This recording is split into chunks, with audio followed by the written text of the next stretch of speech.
there, welcome to Crafting in Carrollville. This is Jennifer. I'm so glad you've joined us today. We have some exciting crafts coming up from the Barnyard Boutique and Crafting in Carrollville. These are some of the supplies we're going to be working with today.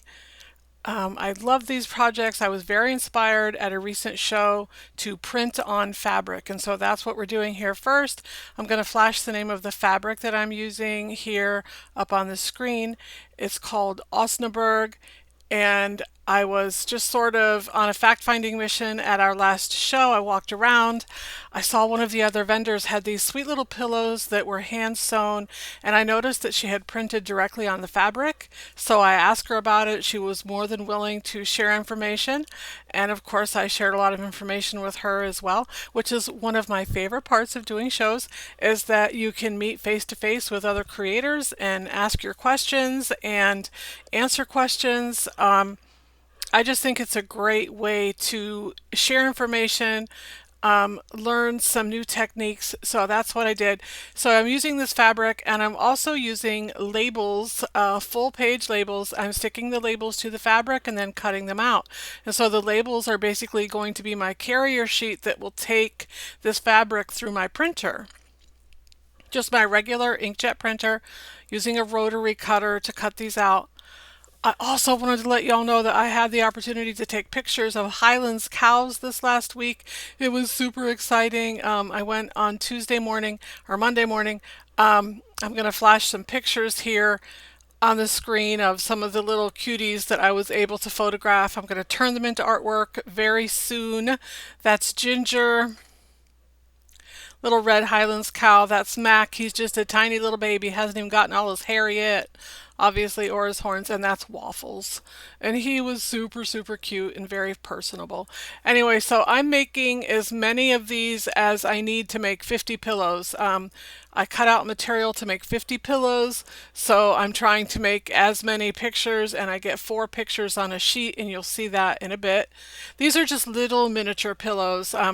People love small things, and it's always impressive when you can have a basket of just one item of small things. So I teased y'all last week and told you I had prepared that apple barrel for a reason, and that apple barrel is what's going to hold these pillows when I'm all finished. I put them in a tobacco basket for filming purposes because it was just easier to organize them for you that way. But in a show, they're going to go in an apple barrel. And the reason is it will take up less room, less table space than the tobacco basket. And I can also put them on the floor. I can hang the apple barrel. So whichever way it goes, I'll let you know. I always do a quick video when we do a show and from the show, so y'all can see how I set things up and what's selling, and you know. So here I am. I'm cutting the panels, the front panels for my pillows right here.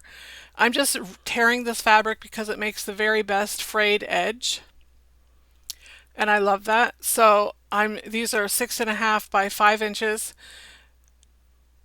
There you go. Now I'm saving the backing sheets there from my labels because I'm actually going to put the sticky label back on the backing sheet and run them through my printer and print my price labels.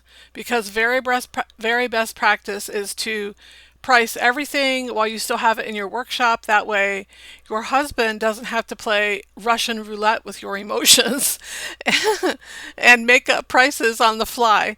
So that's a lot of pressure for him, and it's just not great business practice if I don't put a label on it while it's still in the workshop.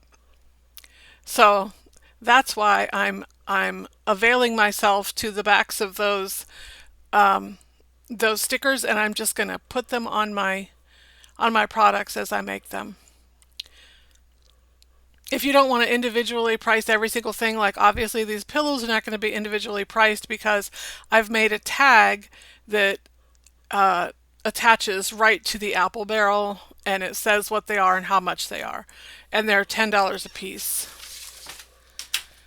Sorry if there's some noise in the background. I'm trying to drown my dog out. She's very reactive this Saturday morning, and she's looking for rabbits in the yard, so that's super exciting. Also wanted to mention that guess what? We met our 3,000 subscriber goal. So thank you, thank you, thank you. I can't tell you how excited I am about that. I'm so excited that I'm going to do a giveaway and I'm going to tell you the parameters of the giveaway as we go along. If I have to interrupt myself to tell you what I'm doing, I'm going to do that. Now you can see I've taken my fabric to my printer. I've printed out all my images and now I'm pulling it off the backing, the sticker paper. And then, like I said, I'm going to put that sticker paper right back where it came from so that I can use it. I don't want those things to go to waste. The thought of throwing them away just did not appeal to me, so I did send them right back through my printer and printed my price labels on there. And if they're not sticky enough, I can just hit them with a little scotch tape over it anyway. Generally, you have to do that anyway. Stickers are not a very reliable price tag for the most part. Or you could stick them to the price tags you buy at the Dollar Tree with the string on them. That's always a good idea as well.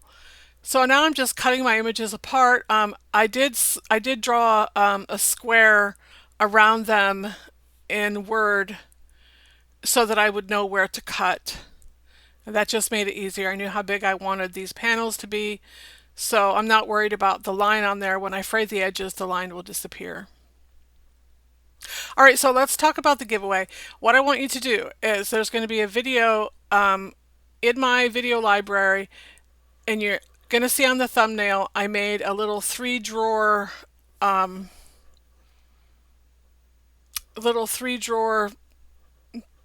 decor piece. I'm going to try to link the video at the end of this. I haven't done that before, but I'm going to try to do that. But in that video, I told you where I put the little feet that I used on that decor piece. I had hidden them from myself. I had to reorder them from Amazon. So I was determined to keep my hands on them, and I put them in a specific place.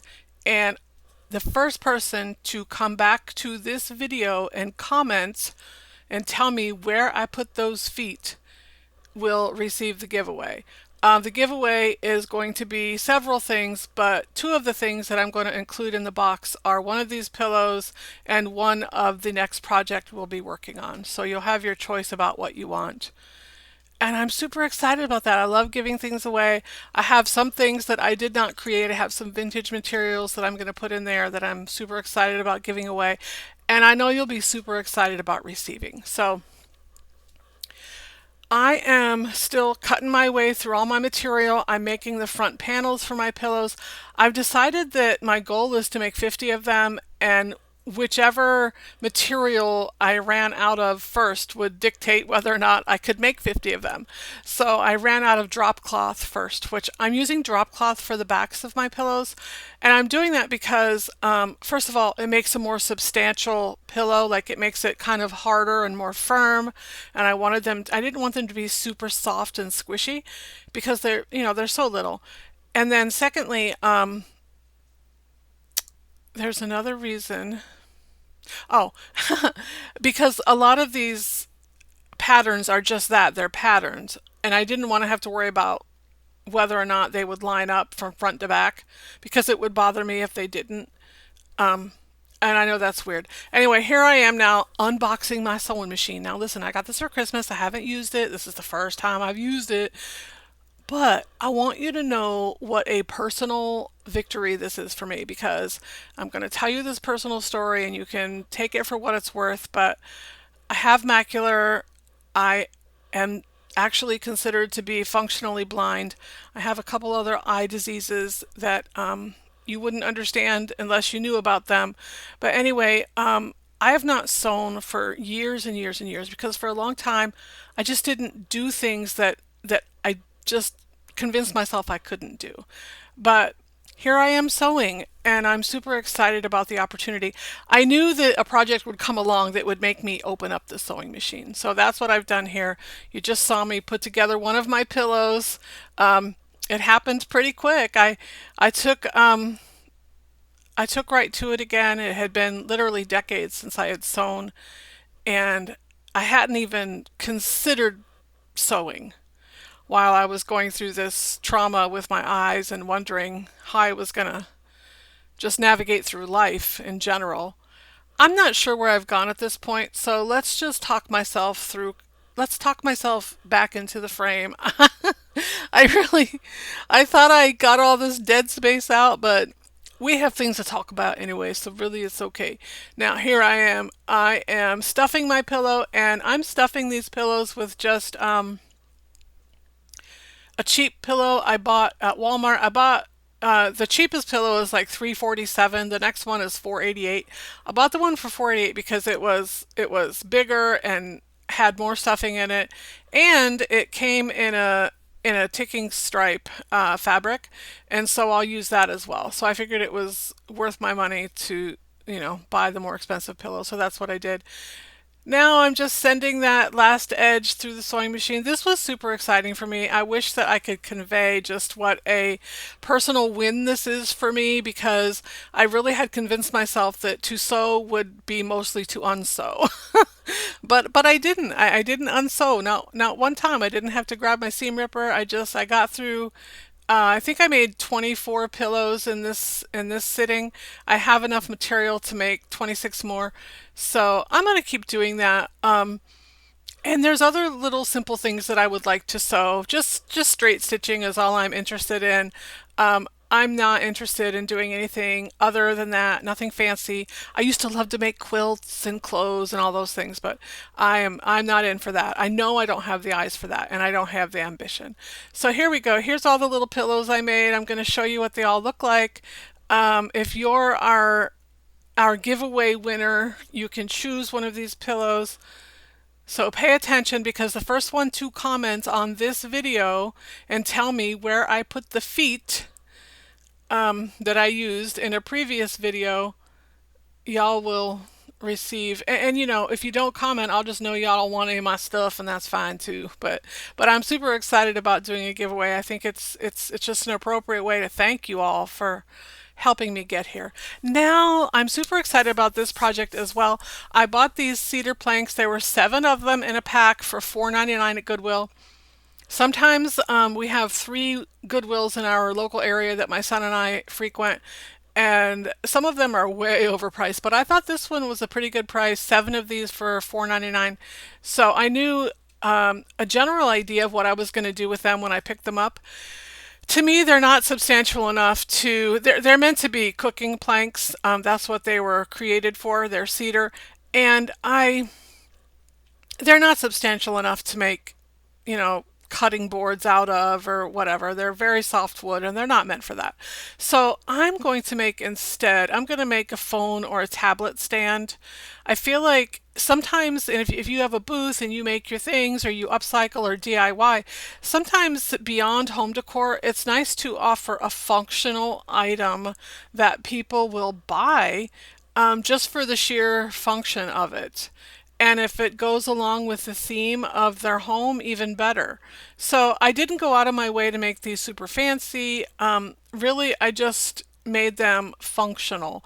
But like I said, we're still working through my stash. Like, we are still trying to get things out of my workshop and into my vendor booth at Vintage Market Days 4 times a year, and 2 other small shows that we do. So we're just trying to make inventory instead of having all sorts of junk lying around.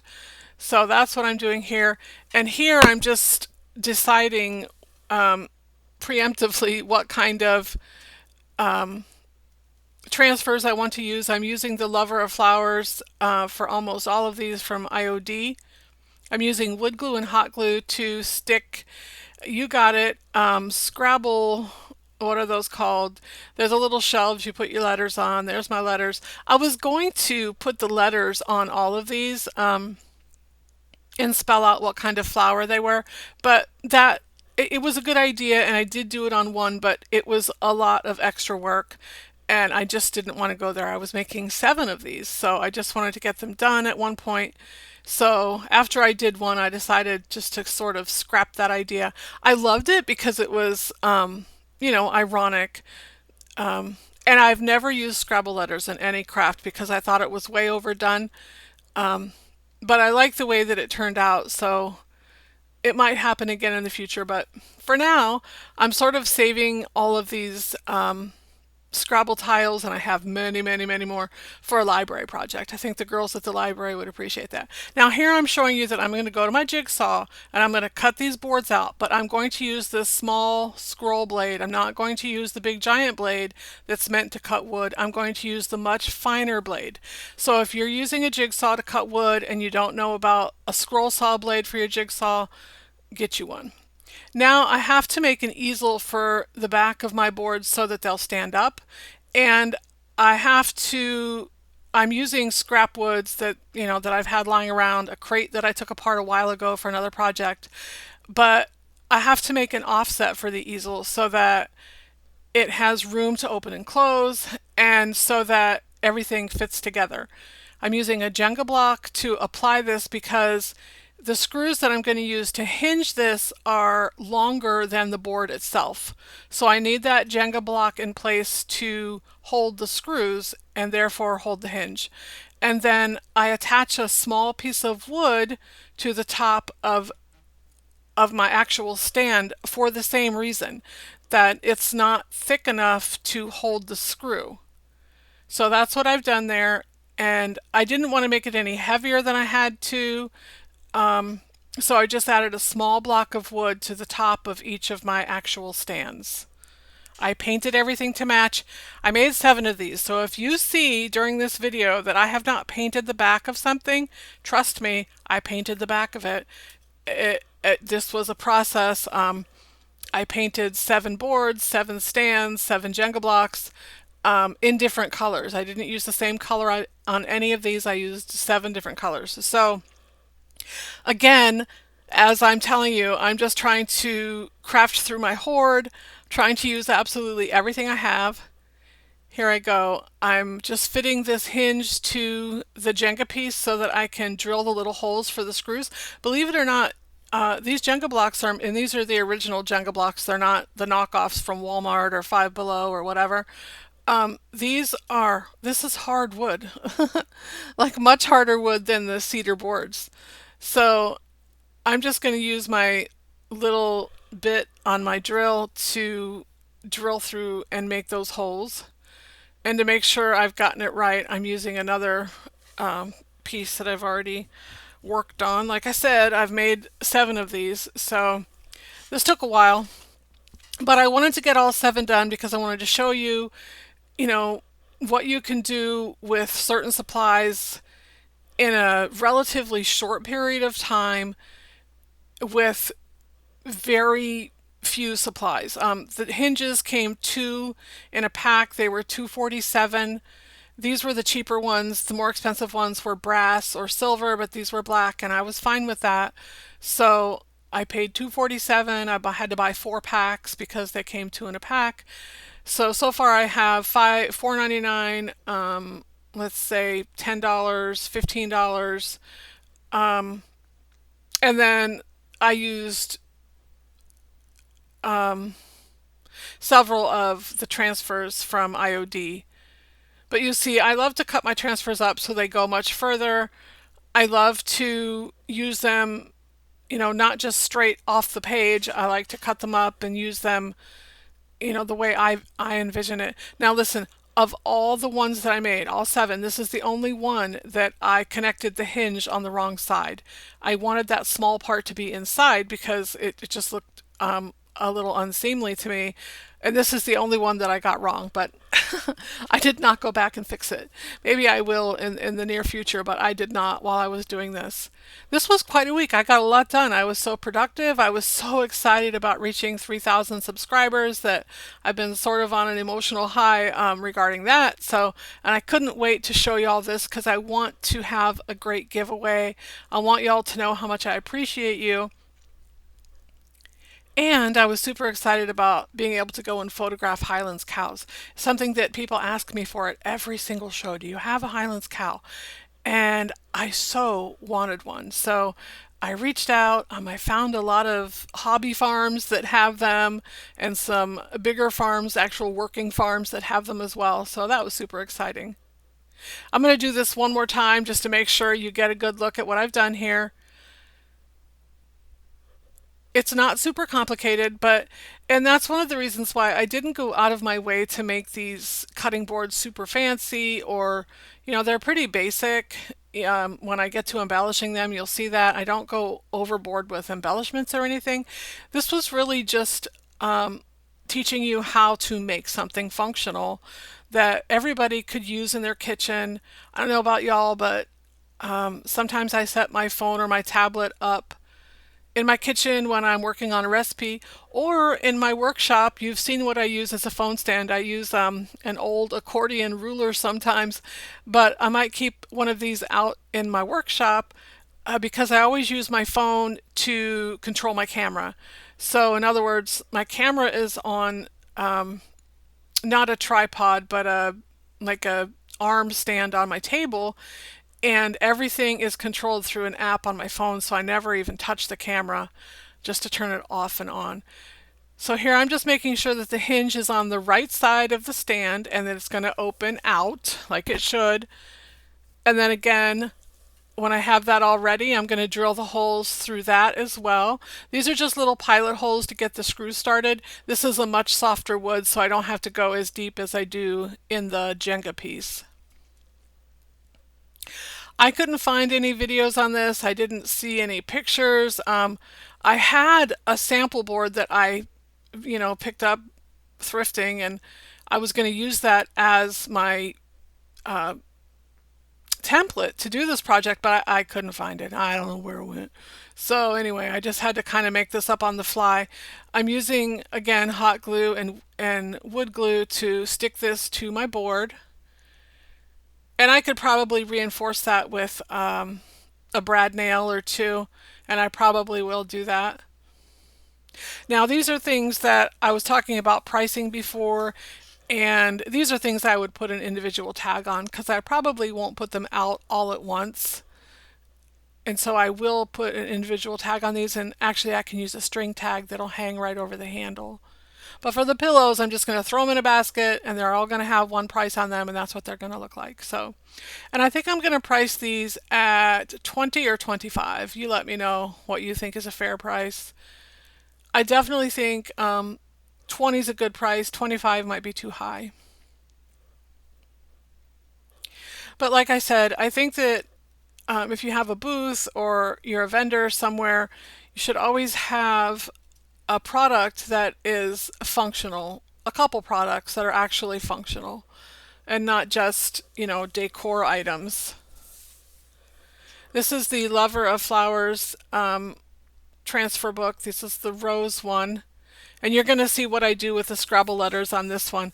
I had decided, like I said, I was going to put Scrabble tiles on each of these and spell out what flower I was using, but I decided that might be a tedious way to go considering the way I wanted to finish the tiles, which you'll see. Sometimes, a lot of times, I just go with what's convenient and easy to get to, especially if I am making items in bulk. And so many times that's what I do. As I worked on these projects, I loved the book, the Lover of Flowers transfer book. I have two of them, as a matter of fact, because I love them so much. I do wish that they had an orange blossom because I'm looking for orange blossom graphics, which I know when I really start in earnest, I'll go to Creative Fabrica and they'll be right there. Anyway, that's the way I finished those tiles. You can see I basically just stuffed the engraved tiles with the same paint that I painted the board with, and then sanded them back so the paint stayed in the letters, if that makes sense. And then I just glued them down to the board. Actually, I glued them down first, and then it was much easier to work with glued down than it would have been each individual letter. Now, I think this is the violet. I think this is the violet one. Anyway, we have a granddaughter named Violet, so I was kind of excited about this one because I figured I might give this to her. She definitely has a tablet. She does a lot of schoolwork and things like that on it. It's much easier, I think, for some kids to have that available if they like to read or whatever. So anyway, I can't tell. Like, is that violets? I don't even know. Yes, it's violets. Anyway, so as you can see, I've cut up my transfers though. I left sort of a hard edge there that I didn't mean to leave, so I just covered it up with more transfer. And that's why you want to keep every single offshoot, every single cutoff from your transfers, because sometimes it's not a matter of actually having a cohesive piece. It's a matter of doing a color match and covering up an oopsie. So you definitely want to keep every single little cutoff. That's what I do every single time. I really love this one because I love the color of this board. This is called, it's a Dixie Belle paint, and I think it's called Latte. I think. I don't know. I used 7 different colors for this project. I love the way they turned out. This is by far one of my favorite projects that I've worked on for a while. I say that almost every video, and I've done that like long before YouTube when I was crafting for Creative Fabrica, for whatever I've done in my life. I've always said, "Oh my goodness, this is my favorite project yet." But and listen, just spoiler alert, I'm gonna say it next week too. I don't even know what next week's projects are, but I'm gonna say it. That I know. Anyway, I'm just using little bits and pieces of graphics that I have cut off, and I'm going to keep doing that until it looks finished to me. I'm sorry about my mess. We start out so clean and then we just make a giant mess. This is just a regular basic, I think this is plaster from Waverly is what I'm using here. And I'm in suspense too. I'm using an apple blossom. And they had 2 separate apple blossom graphics. So I'm using both of them in this. And basically what I'm trying to do is just create swags on top and bottom and then center the text. If you do transfers, you know that tiny little text can be tedious. You're going to see the tool that I like to use to do the text here in a minute. Right now I'm just using a transfer tool that came with, Essential Stencil sends those pink ones out like that. But you see that little pink stylus tool there? I like to use that for text. I'm not sure why I'm not doing it there. I might grab it before this is over. But it has a sharp tip that I use to lift the edge, and then it also has that little angled tip where I like to use that for the small text. I don't know why I didn't this time, but apparently I couldn't find it, but it was right under the board the whole time. So that's probably exactly what happened. Okay, so now this is it's called Simplicity. It's from Country Chic. If you know Country Chic all-in-one chalk paint, it's one of the lesser known brands I feel, but I only have all this paint because years ago, or a year ago when I started YouTube, I found a bunch of paint on Marketplace. A store near me had gone under with Ian, and they got rid of all of their Dixie Belle, Fusion, every DIY, every paint you can imagine. They sold for $5 each, no matter what it was. So I got all the finishing waxes. I don't know, tons and tons of paint, and I'm trying to work through that. I'm trying to actually make sure that I use it. Like, hello. Now these are forget-me-nots, and the ironic thing that I thought was funny about the forget-me-nots is this text, and then the little label that says forget-me-not. It says forget-me-not 3 times, so forget-me-not. So I just thought that was ironic. It's the only one that says the name on it 3 times. So anyway, I think these are just coming out so pretty, and it's so simple. Like now normally me, I'm sort of against like just slapping transfers on everything and calling it a DIY project. It's not really my thing, but This was more about making, like I said, a functional piece of decor that can be used and embellishing it. So to me, we haven't created artwork, we haven't done anything spectacular, but we are going to embellish these. So I really love that option. Those little letters can be super tricky, and I think this is the one where I missed one of the words, um, is, so sort of an important verb. So I don't know. Apparently it wasn't because I didn't see myself go back and put it back on. But that did happen, and I was able to line it up and just stick it right where it belonged with no issues at all. You wouldn't even know what happened. So I do love that about transfers. So here's my book again. I keep referring back to my book. This is going to be a sunflower one. And I don't know what exact color this is. Again, I used 7 different colors and they all sort of, 3 of them looked very similar, but they were not. They were not the same paint.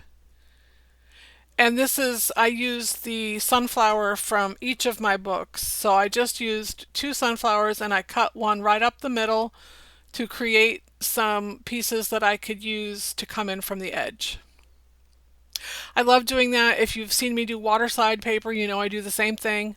I cut it up and use it this way to create sort of a frame around an object like this quite often.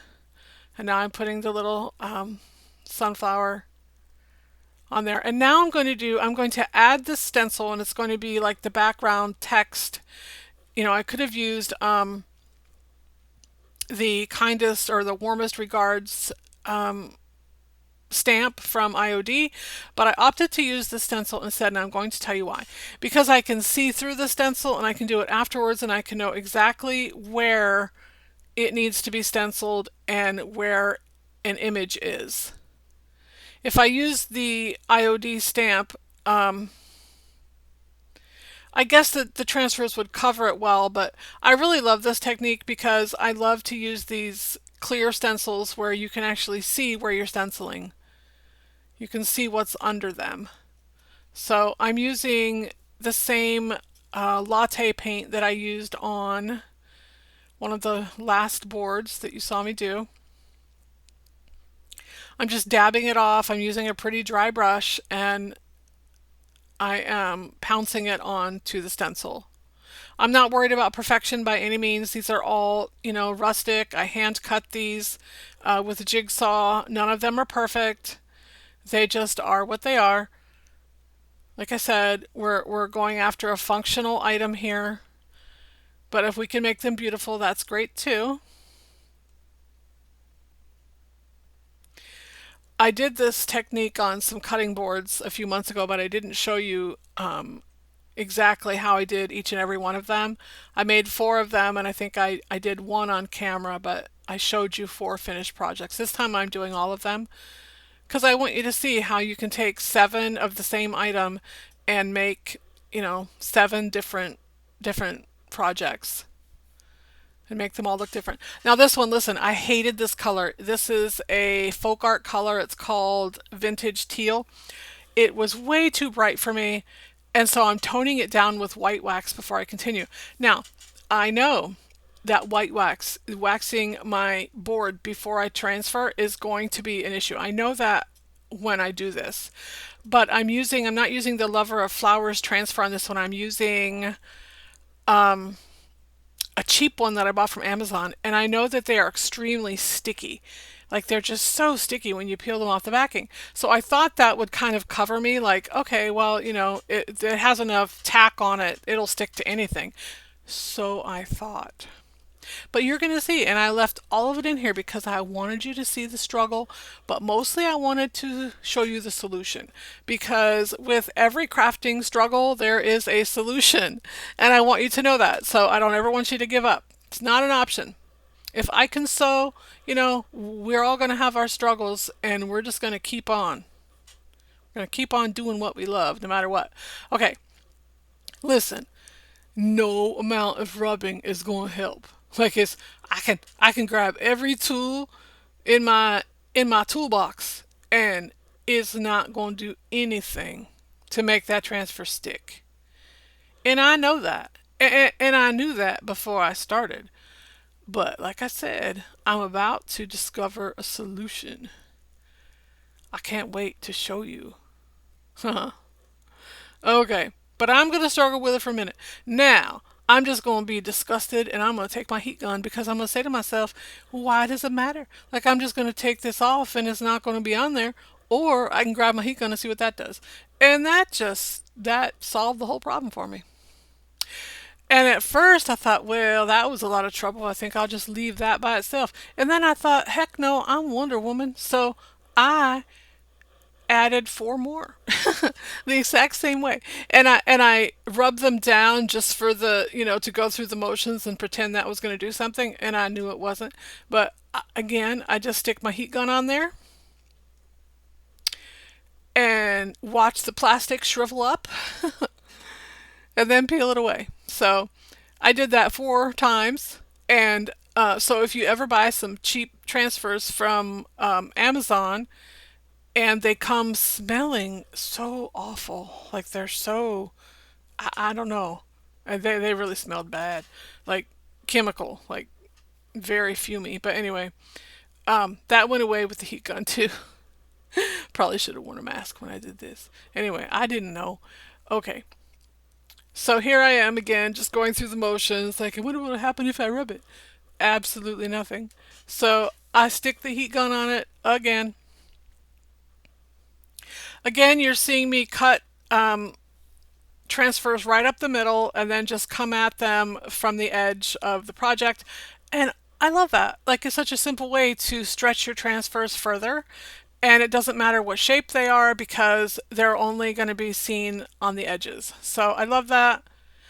And guess what? This one, as much trouble as it gave me, as much as I hated the paint color that I started with, it is my favorite. I love it. I think it's so springy and even summery and just absolutely beautiful. And I love the way the color sort of looks like a stain instead of paint. That's a great detail. Hey, we are nearing the end of our video. 2 things. I want you to please go back, watch the video where I tell you where I hid my feet. Come back to this video, and the first person to tell me where I hid my feet will win the giveaway. I'm super excited about that. Please participate, do your best. I really want to see that happen. So here's all the boards I made. I made 7 of them, like I said. I love how they turned out. I think they're so pretty. I also need you to like, share, subscribe, comment, do all the things that are going to help YouTube push this video. Also, tell your friends, tell your enemies, tell your frenemies, tell your family, tell everybody. I'd love to have more subscribers. I'd love for our next goal to be 5,000, and we'll do a greater giveaway. We'll just keep on doing giveaways till I got nothing else to give. I would love for it to be that way. So those are all the 7 boards that I made. I love them. Like, I want to keep them all. But whoever wins the giveaway will be able to choose which one they love, and I'll send it right to you, along with a pillow of your choosing and also some other vintage things that I have lying around that I'd love to get rid of. Anyway, so we'll see y'all next week. Y'all take care. Bye bye.